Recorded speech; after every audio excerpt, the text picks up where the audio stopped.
हाल ही में supreme court के द्वारा एक डिसीजन को बदले जाने की वजह से धारा 432 सुर्खियों में रही।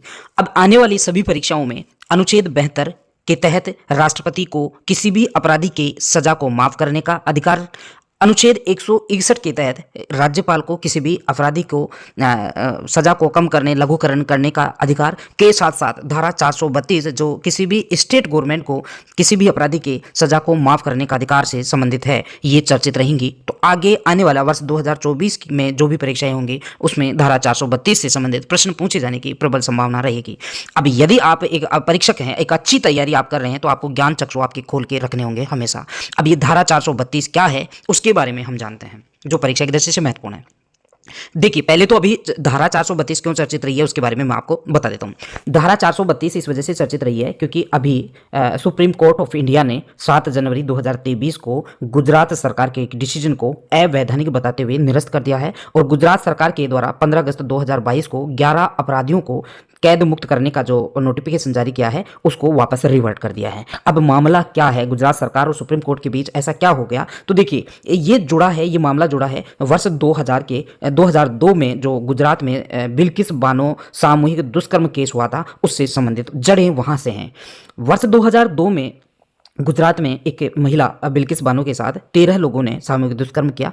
जब 2002 का ये मामला कोर्ट पहुंचा, जांच हुई, तो 2004 तक ट्रायल चला। 2004 में बिल्किस बानो ने सुप्रीम कोर्ट में ये पिटीशन दायर की कि मुझे ये जो कोर्ट है, ये जो मेरा मामला है वो सीबीआई को हैंडओवर किया जाए। 2004 में बिल्किस बानो सामूहिक दुष्कर्म केस को सीबीआई से जाँच करवाई जाती है और मामला महाराष्ट्र हाई कोर्ट में पहुँचता है। 21 जनवरी 2008 को महाराष्ट्र हाई कोर्ट ने जो अपराधी थे 13 अपराधी, जिसमें से 11 अपराधियों को आजीवन कारावास दिया क्योंकि 13 में से 2 व्यक्ति तो पहले ही मर चुके थे। ठीक है, सजा हो गई। इसके बाद में 15 अगस्त 2022 को ये जो 11 आरोपी थे, अपराधी थे जो कैद में थे, उनमें से एक किसी ने भी जो गुजरात सरकार को आग्रह किया कि देखिए यहाँ पर जो है ये पूरा 14 साल इन्होंने सजा भोग ली है, इनका आचरण भी ठीक रहा है, तो गुजरात सरकार इन पर रहम करे, उनकी सजा को माफ करे। तो इसी संदर्भ में 15 अगस्त 2022 को गुजरात जो सरकार है, स्टेट गवर्नमेंट है, उन्होंने एक नोटिफिकेशन निकाला और उस नोटिफिकेशन के बाद गुजरात सरकार ने उनको पदमुक्त करने की बात कही गई, जिसको हाल ही में 7 जनवरी को सुप्रीम कोर्ट ऑफ इंडिया ने रिवर्ट किया है।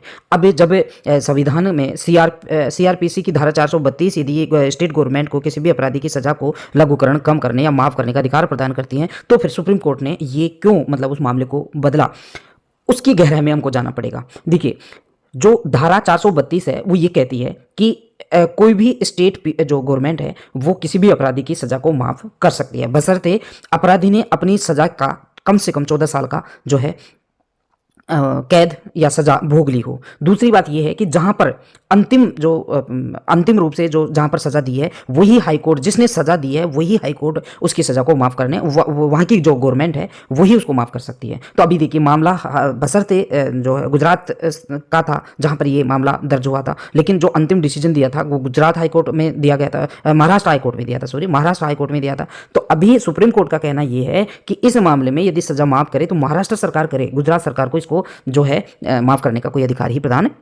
ही नहीं है। तो अब जो है ये मामला जो धारा 432 है वो बहुत ज़्यादा चर्चित हो रही है, परीक्षा की दृष्टि से महत्वपूर्ण बनती है।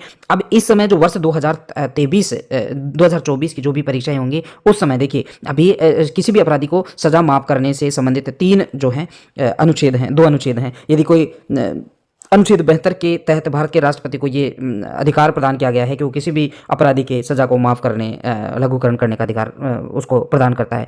अनुच्छेद 161 के तहत राज्यपाल भी इस पावर का प्रयोग कर सकता है और धारा 432 के तहत जो है स्टेट गवर्नमेंट को भी ये अधिकार प्रदान किया गया है। अभी जो अपराधी हैं बिल्किस बानो सामूहिक दुष्कर्म मामले में जो भी अपराधी हैं उनके साथ क्या होगा, वो क्या कर सकते हैं? उनके पास एक ही विकल्प है कि वो अभी जो महाराष्ट्र सरकार के पास जाए और वो पिटीशन वहां दायर करें या गुजरात सरकार से वो आग्रह करें, तो शायद उनके साथ कुछ उनकी सजा माफ हो सकती है। फिलहाल परीक्षा की दृष्टि से आपको ये ध्यान रखना है धारा 432 और इसमें संलग्न जो 2 परंतुक हैं उनको आप अच्छे से ध्यान रखना। अनुच्छेद 72 और अनुच्छेद 161 के बजाय अभी जो एग्जामिनर होगा वो धारा 432 से संबंधित प्रश्न पूछे जाने की ज्यादा संभावना रहेगी। धन्यवाद।